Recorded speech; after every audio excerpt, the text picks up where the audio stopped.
Backlash is just 24 hours, and how did this show do to that momentum live in San Juan, Puerto Rico?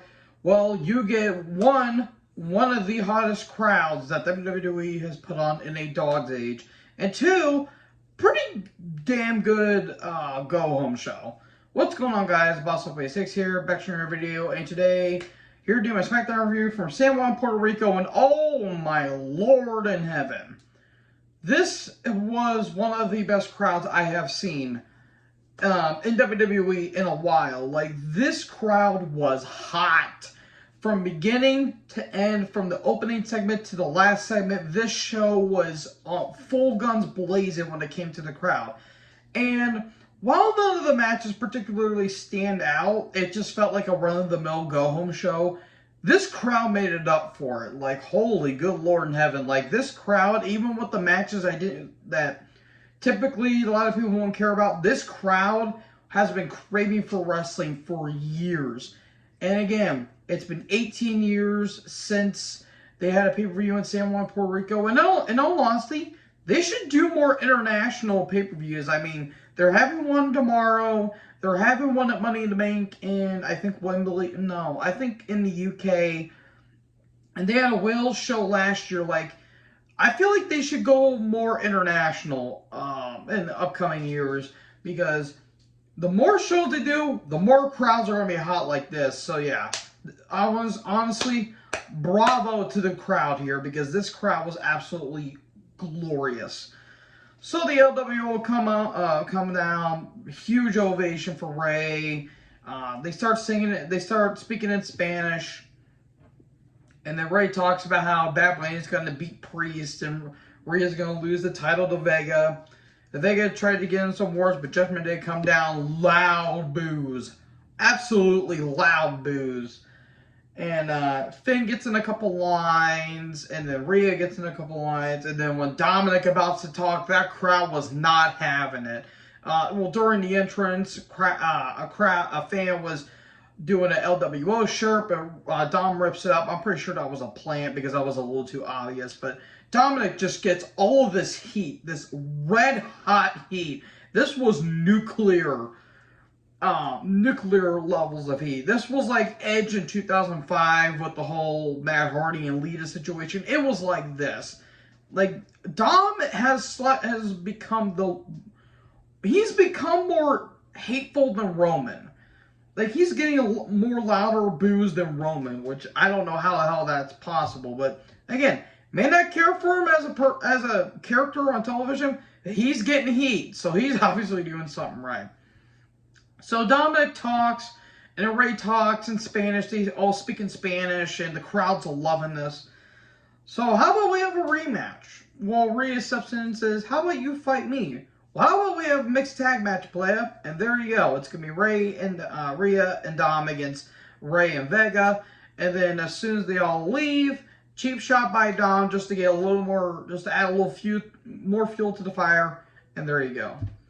So we can recap the OC and How to Train Your Dragon cosplayers, aka the Viking Raiders. And we get Carlson Anderson with Mia Yim. Styles is on commentary against the How to Train Your Dragon cosplayers. I didn't care. We've seen the match before. The crowd was into it, I will say that. Styles on commentary, he was kind of funny here and there sometimes. Again, I didn't care for the match because we've seen it before. And in the end, Mia attacks Valhalla, aka Sarah Logan, Magic Killer, and there you go. OC win. So we have a world title tournament that's starting on Raw. And I think that there's going to be 2 triple threat matches. And the winners of those matches will face each other that night. There's going to be one on Raw, one on Smackdown, and the finals of those 2 are going to have the match at Night of Champions to determine the world champion. Now, I've seen a lot of backlash on this, no pun intended, and saying, well, if the world title is exclusive on Raw, why is Smackdown being included? What do you got to take into consideration? One, you need some star power for this title. Like, it ain't going to be... Well, technically it's a secondary world title, so it really won't mean dick in the outside of things. But if the person on SmackDown wins the title, they could be drafted to Raw, and vice versa. Honestly, it's either going to come down to either two people. It's either going to come down to Styles, or it's going to come down to Rollins. You could probably do McIntyre, possibly Sheamus, but I could either see Styles or Rollins winning it. And if it was up to me, I put it on Rollins. The dude's red hot. He's over with this crowd. Like they did a show in Paris. They sang his song for 12 minutes. Like, if that isn't a crowd reaction, then I don't know what is. So yeah, people are bitching about it on Raw.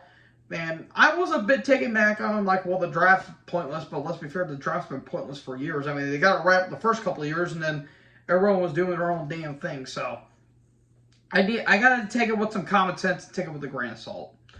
So Bianca comes down, she gets a big reaction, and she says, after Backlash, and after that clock strikes midnight, if I'm still champion, I'll be the longest reigning women's champ in modern history. So there you go. Damage Control come down. It's a 3-on-1 beatdown, and EL looked great. Then, not a moment or two later, Liv and Raquel come down, and there you go. Tag title match between Liv and Raquel against Bayley and Dakota next week. Scarlett and Cross backstage. Talking about this match with Nakamura. Man, they were trying to push Cross when he came back, and it has failed miserably. It has failed horribly. Street Profits come down. They get a big pop. Recap of Sami KO and Usos from last week. Then Solo and Usos are backstage.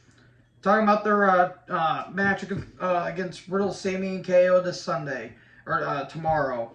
And Solo's like, well, I'm going to do it my way. You guys do it your way.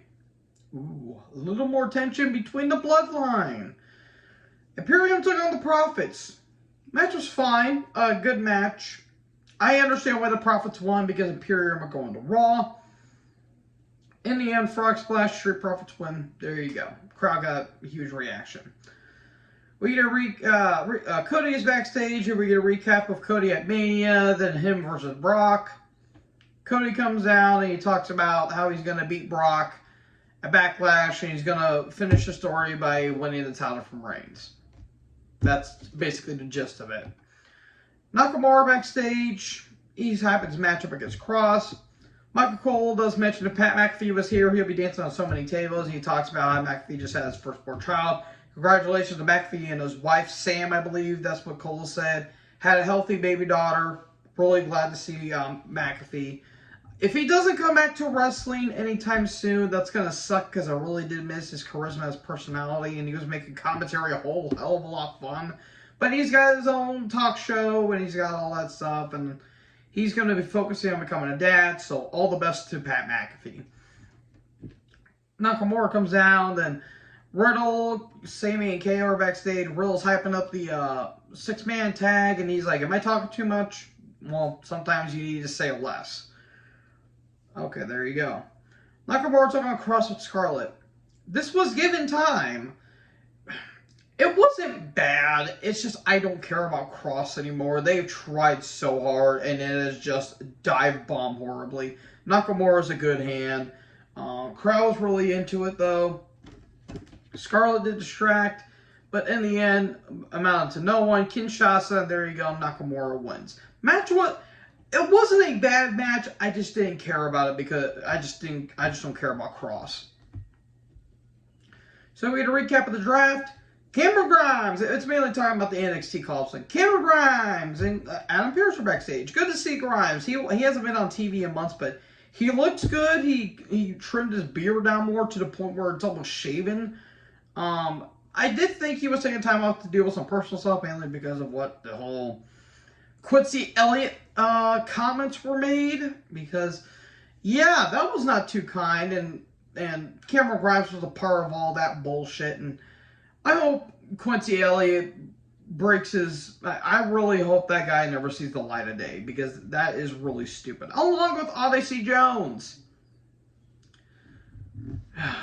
Fucking morons. All of them are idiots. Not Grimes, though. He's learned. So, he talks about how he's the last pick in the draft, and Corbin shows up. He's like, "Yo, congratulations." Well, you know, I should have been the last pick in the draft. You shouldn't have. Well, how about we have a match next week? That's about it. Recap of the press conference of Bunny and Priest. Then Rey and Vega took on Rhea and Dom. Match was fine. Again, as a SmackDown, it was just a fine go-home show, more paint by numbers. But this crowd really made it up for it. Dom getting all the heat in the world. Rhea looking like a goddess. Vega, couldn't stand over the top rope, which was funny. Rhea was a bit distracting a couple times. I can't lie to admit that. But 619 to Dom, finish tracks. Then Dom looks like he's going for the three amigos. He gets 1 suplex, gets way too cocky. Roll up, 1, 2, 3. Rey and Vega win, but we get a beatdown afterwards. And the Priest shows up, and then the Bunny and the LWO come down. Massive ovation for them. And